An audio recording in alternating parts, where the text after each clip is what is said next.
చాలా బాధగా ఉందయ్యా. దేనికి సార్? ఇవాళతో లాస్ట్ స్కిట్ అని విన్నాను. మమ్మల్ని ఎందుకు తీసేస్తున్నారు సార్? కొత్త వాళ్ళకి ఎంకరేజ్ చేద్దాం అనేసి. ఓకే, ఈ స్కిట్ బాగా చేయండి చూద్దాం. మా ఊరి దేవుడు అందాల రాముడు. ఇంతకీ వాడెక్కడ?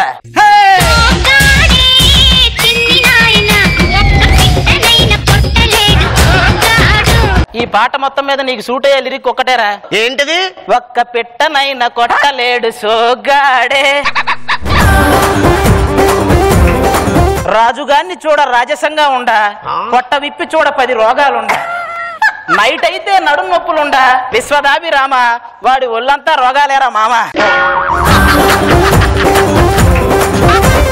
కండ్లది రెడీ చేసుకోండి, ఉట్టు కొడుతున్నాను.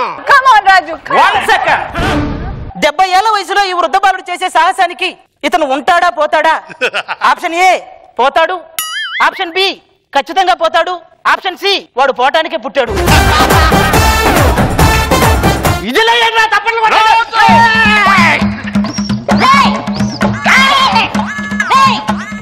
ఇదేంట్రా పైకి కిందకి వెళ్తుంది, మధ్యలో ఆగదా? ఎందుకు తాడిప్పి కింద కూర్చోబెట్టి కొట్టుకోరా? నీలాంటోడే మనసేం బాగాలేదని మోషన్ టాబ్లెట్లు వేసుకున్నాడంట.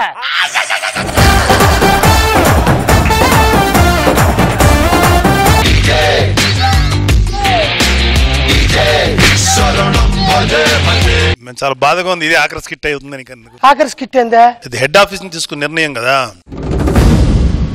స్కిట్ బాగా చేసి చూద్దాం. నా పరిస్థితి ఎట్టుంటే ఇప్పుడు ఎలివేట్ అవుతున్నాడు నా కంటెస్టెంట్ బాబీ. వాడి పరిస్థితి ఎలా ఉందో చూద్దాం. నేను ఇంత బాధలో ఉంటాను, నువ్వు ఎందుకు పాట పాడుకుంటున్నావా? నేనే కాదండి, మిమ్మల్ని జబర్దస్త్ లో తీసేసాక తెలుగు ప్రజలందరూ ఈ పాటే పాడుతున్నారు. మీరేం తప్పు చేశారని జబర్దస్త్ మిమ్మల్ని తీసేస్తారా? ఏం తప్పు చేయలేదురా, నా మీద ప్రేమ నాకు అర్థమైంది. న్యూ టాలెంట్ ని ప్రోత్సహించడం కోసం అలా చేశారంట. అలాగంటే టాలెంట్ లేని వాళ్ళు తీసేస్తారా?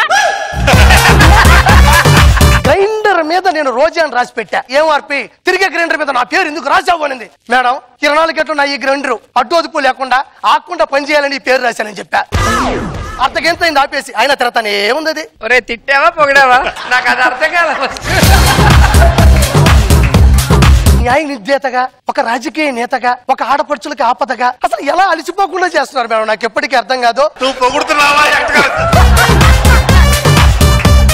జబర్దస్త్ షూటింగ్ జరుగుతుంటే డైరెక్షన్ డిపార్ట్మెంట్ దగ్గరికి వెళ్ళి తొడగొట్టి ఈ రోజు నేను స్కిట్ కొట్టకపోతే నన్ను తీసేయండి అన్నాను సార్. కొట్టలేదు, తీసేయాలి. మీకు ఒక గుడ్ న్యూస్, ఒక బ్యాడ్ న్యూస్ చెప్పాలి. గుడ్ న్యూస్ ఏంటంటే జబర్దస్త్ లో పనిచేస్తే వచ్చే డబ్బులతోటి రాఘవ నిలయం అని కట్టుకున్నాను సార్. బ్యాడ్ న్యూస్ ఏంటంటే ఇదే కొంపకి నేను వాచ్మెన్ గా చేస్తున్నాను సార్. స్కిట్ లోకి వెళ్ళి తీసేసినాక నేను ఏం చేస్తానో మీరు చూడాలి, అంతే కదా? షో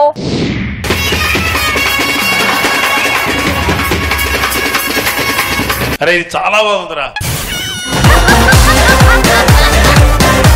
నన్ను తీసేసినాక నాగబాబు గారు బాగా బాధపడుతున్నట్టున్నారు కదా.